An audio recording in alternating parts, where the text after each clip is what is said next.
when I'm in India or in Nepal after the earthquake, you know that that water is dirty because you can see it. And I think that over here, you just know because somebody tested it, and we're in the United States. These sorts of things, when I look at them, shouldn't be happening.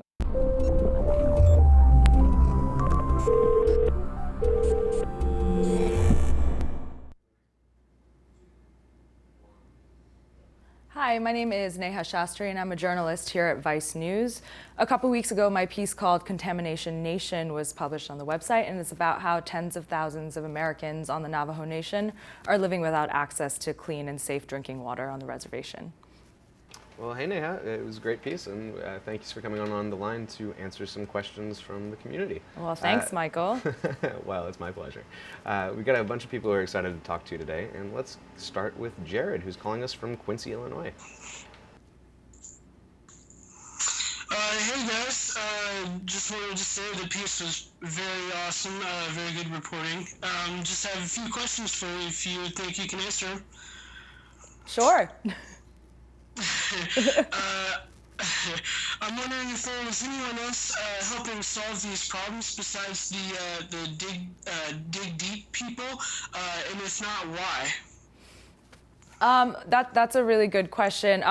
Dig Deep is not the only organization that is working on the Navajo Nation. And what I found personally the most interesting was that obviously Dig Deep is run by George McGraw, and he, has been working on the reservation for about 2 years, but he is still, very much an outsider, even though now he's ingrained into the community. But when we were there, we saw that there are a variety of sort of community teach-in initiatives that are going on, and they're actually run by Navajo youth, which I think is really, really great, because there was this narrative while we were on the reservation about how, younger people, younger Navajo were leaving just because there are more opportunities off the reservation. But in fact, there is quite a significant number of people coming back wanting to help their community. So there are a variety of groups. There's a group run by a woman called Leona Morgan called Dine No Nukes, which is just sort of, which is really interesting. And she educates people about the dangers of uranium contamination and trying to find a way, about how sort of these sort of issues will not happen again in the future. And there's also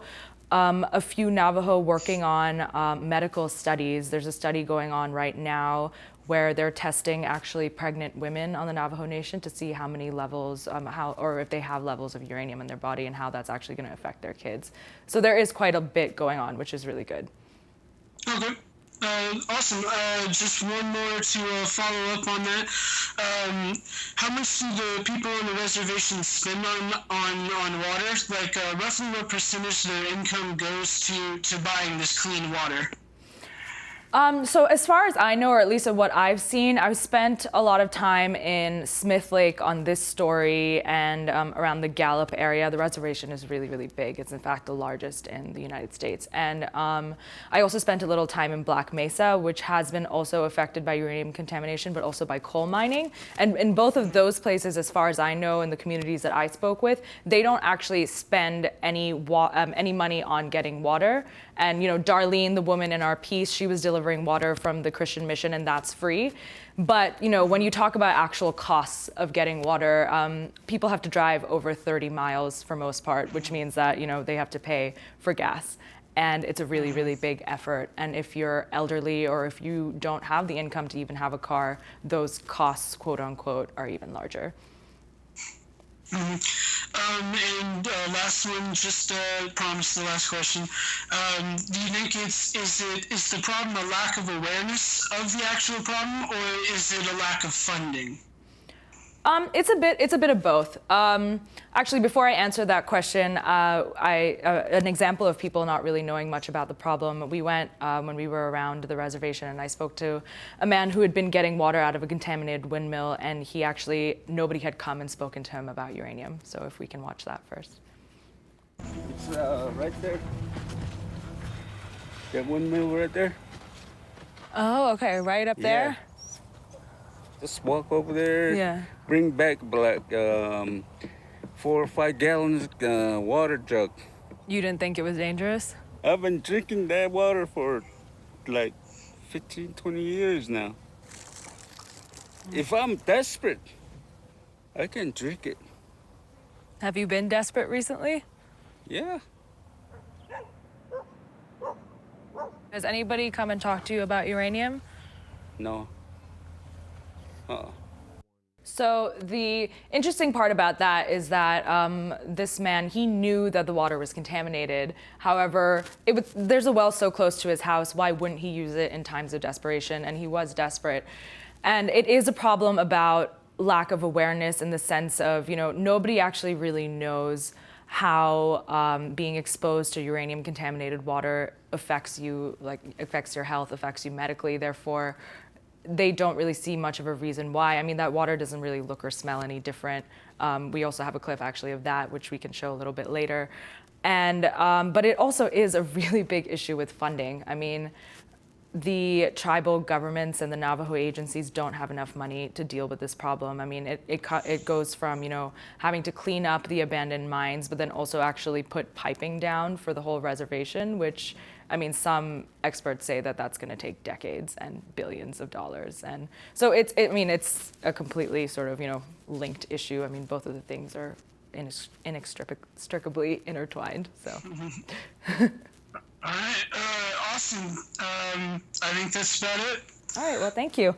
Yeah, thanks, Yeah, Jared. thank you guys. Yeah, thanks for having me on. All right, man. Well, thanks for coming on. So Neha, we've got another guy who I want you to say hey to on Skype. This is Don Whitmore, so let's say hey to Don. Hi, Dawn. Hello, how are you? Good, how are you? Doing well.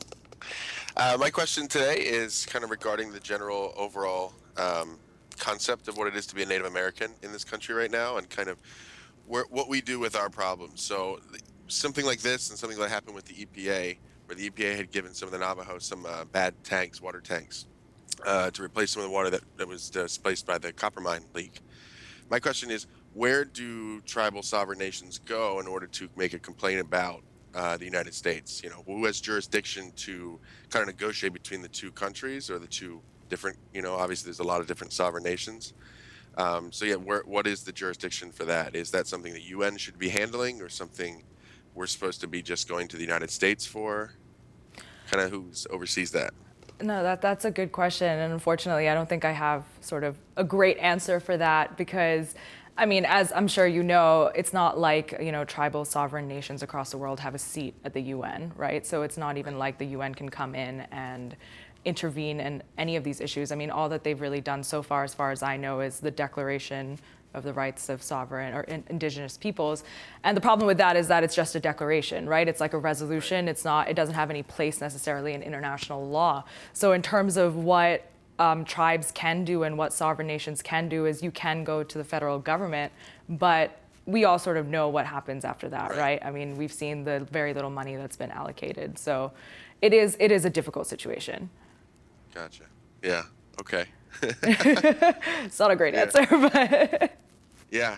The other one is, I guess I had another question would be, trying to think, is this so connection to the copper mine and kind of the whole water rights thing, and how much do you know how much of, say, like our sovereign nation, when they're laying out land, how much of that land is covered by upstream?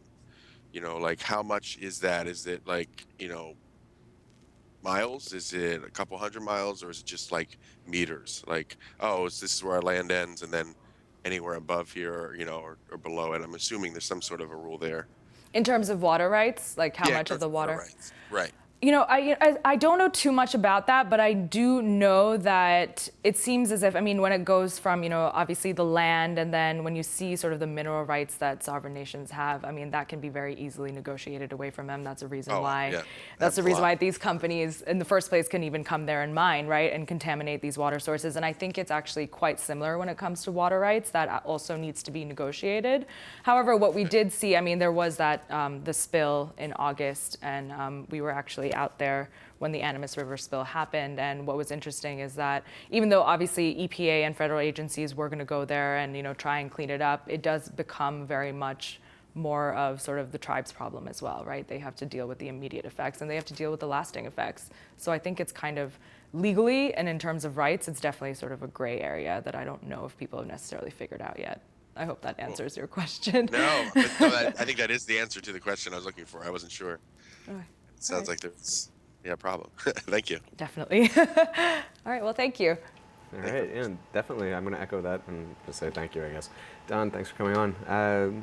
Neha, we actually have Blossom, who's on Skype. She's in Washington, D.C. right now, but Blossom's actually a member of the Navajo Nation. So great. let's go ahead and say hey to her. Hey, hi Nima, I'm Blossom. Well, I like your documentary. It's very current and relevant to me and a lot of people on the reservation, and maybe even off the like in other tribes too. And I was just wondering, well, I just have something to say first. Well, Sure. tribal reservations are often compared to like third world countries for the lack of running water, electricity, and suitable homes. You've worked with other countries in the world. How would you compare the Navajo reservation to the places you've traveled to or did research on?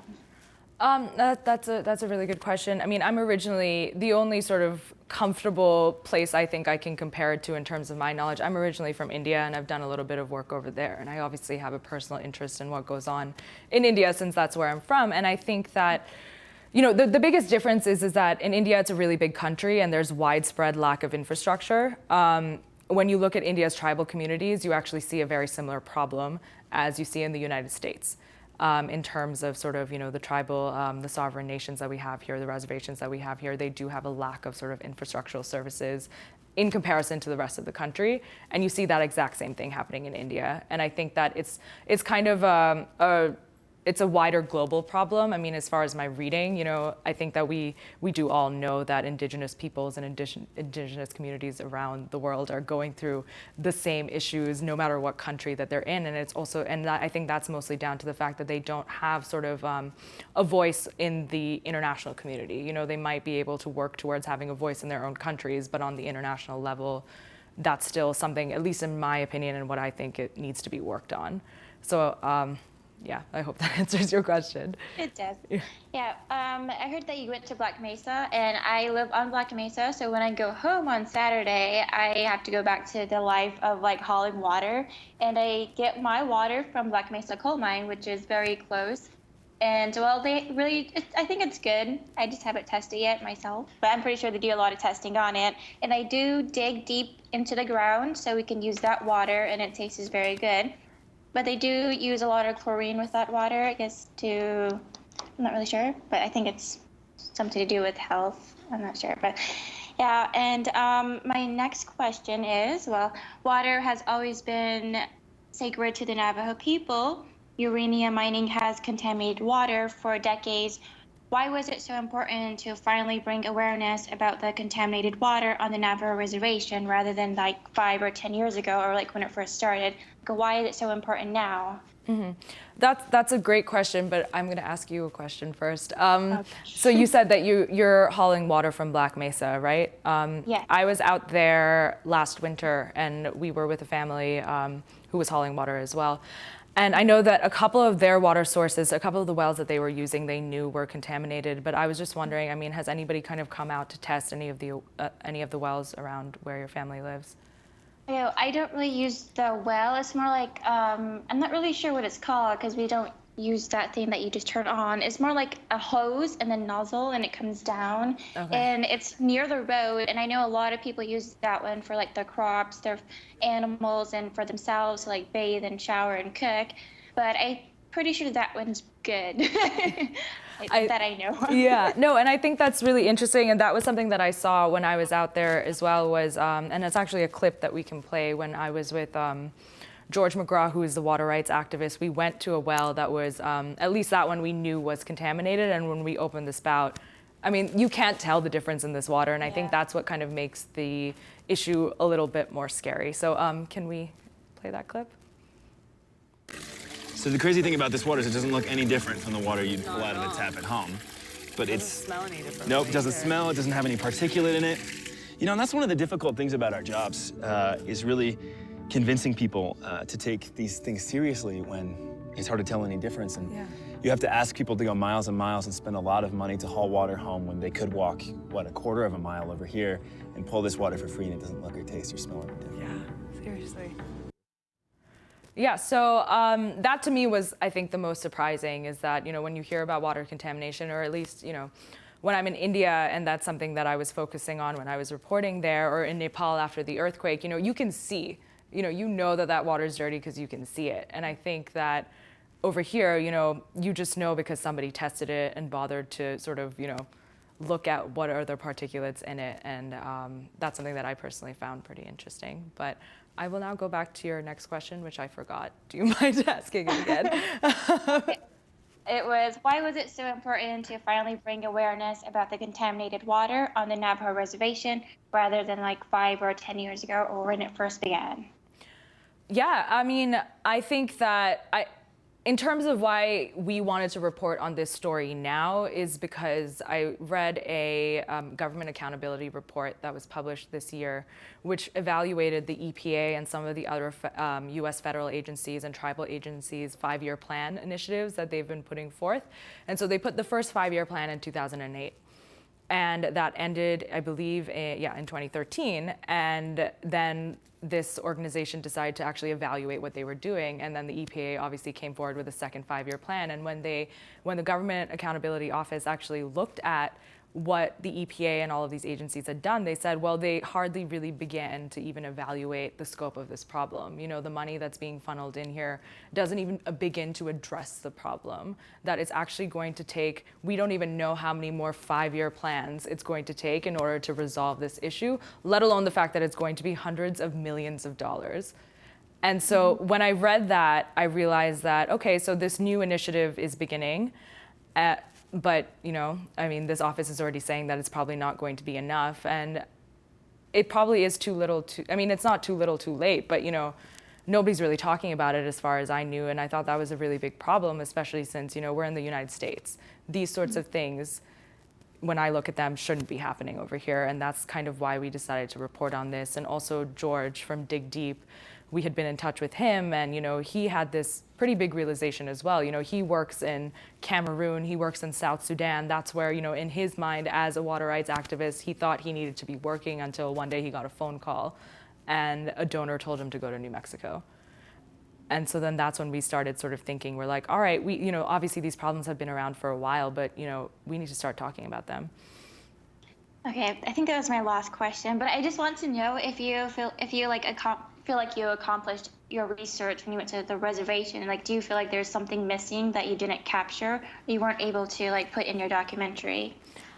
I think that I think that we, for the time that we spent there, we were able to sort of capture what we needed to tell the story. However, I think that the story is going to keep developing. And I think that, there's a lot happening right now on the reservation in terms of, medical studies, trying to see how many people actually even have uranium in their bodies. There's something that I mentioned earlier in the show where there's actually a study going on right now that's measuring uranium levels in pregnant women and, how that's going to be passed on to their children and how sort of for the next few generations, this might continue to actually be a problem. And I think that, if I were to spend more time on this, or if any journalist wanted to continue looking into this, that's kind of where we need to look at next, is how, there might be these infrastructural projects, we might be funneling in some money, not enough into trying to get everybody water, but, how is this actually going to continue to affect people? And, what can we do to actually treat them medically is, I think, the next big question.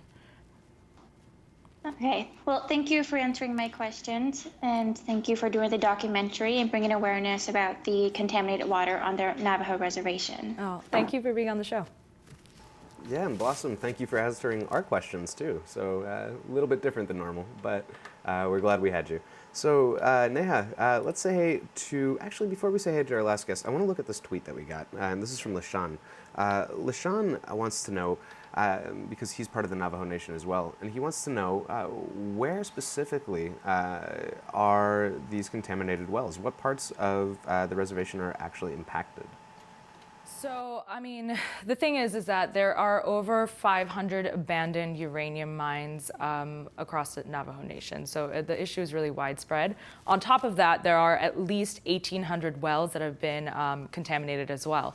So when you think about the way that just, water works, water flows everywhere across the reservation. So arguably, this is completely, it spans the entire breadth of the reservation. The community that we focused the most on was in Smith Lake in New Mexico, but I know for a fact that Black Mesa, which is in Arizona, across state lines, is affected as well. So is Kayenta. So it's definitely, it's widespread. Well, I hope that answers your question, LaShawn. And with that, let's go ahead and say hey to Leonard, who's also on Skype. Hi. Hi, Leonard. How are you? Good. Thanks for having me on. So basically, I wanted to say thank you for the piece, for one. For two, raising an awareness to basically the treatment, I guess, of American first settlers, so to speak, Native Americans and indigenous people. I guess in the terms of the United States dealing with Native American tribes throughout history, they've established treaties. Within these treaties, the United States has taken a position of a fiduciary obligation to enforce these treaties, which kind of leads me to my question: if the United States is promoting an international vision of equality and human rights, and then proudly partnering with a professional sports league to place a corporation in the nation's capital named a defined racial slur, is kind of hypocritical to me. But it does at least promote it internationally, which leads me to my question. Why have agencies, departments, organizations such as the United States Justice Department, United Nations, even the World Health Organization essentially turned a blind eye to this disparagement? Yeah, that's a great question. And I think if you were to ask any U.S. federal agency that, they would say, well, we are doing something. Right? They would say that, we have this 5-year plan, the second of 5-year plans to clean up the legacy of uranium mining.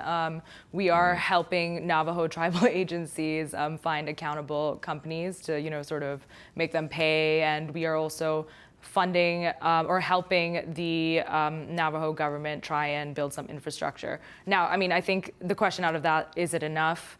Probably not.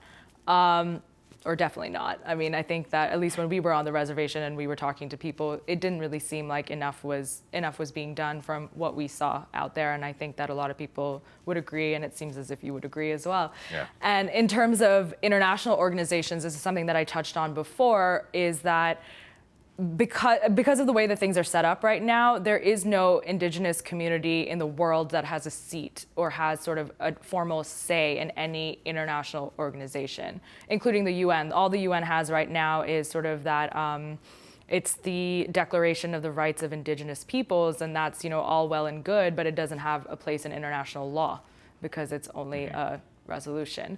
So, that's kind of why they're not, I think, stepping in, but I think it's it's definitely a problem that we've had for centuries, for decades. Yeah. Thanks. And secondly, recent news about Canada's new Prime Minister, Justin Trudeau, recently introducing new changes to future interactions with Indigenous tribes in Canada. Have nations placed pressures on the U.S. to change its policy on Native American affairs? I don't know, but I don't think so. And I think as for what Justin Trudeau did, that's like a landmark kind of thing. It's something that's very admirable. At the same time, there's a lot of issues in Canada, right? There are, over 1,000 of missing Native women. And there are these cases against their sort of Justice Department that need to actually be resolved. And so politically speaking, that's a statement that he should really be making. And he made it at the right time. And I think that in terms of our current government over here, they probably do have a rhetorical obligation that they have expressed to Indigenous communities in the U.S. But I don't think that right now in the current sort of political global climate that that's what nations are pressuring the U.S. to work on. We're especially in today's day and age with ISIS being the top priority. I get it. Well, from the U.S. standpoint, so to speak. Anyway, well, thank you for answering my questions. I appreciate the time. Thank you so much. Thanks. Yeah, and Leonard, thanks for coming on. And with that, I want to thank all of our guests, and thank you, Neha, for coming on the show. You made it to the very end. Do you want to say goodbye to everyone at home? Well, thanks so much for watching. For those of you who haven't seen the piece yet, it's called Contamination Nation, and you can find it on vicenews.com. I'm in no way trying to say that the nation should just sit here and wait for the government to bail us out. Everybody needs a little bit of help. States get federal help. We claim sovereignty, which is control over our own destiny. But in order to do that, We have to flex our muscle and start taking care of ourselves.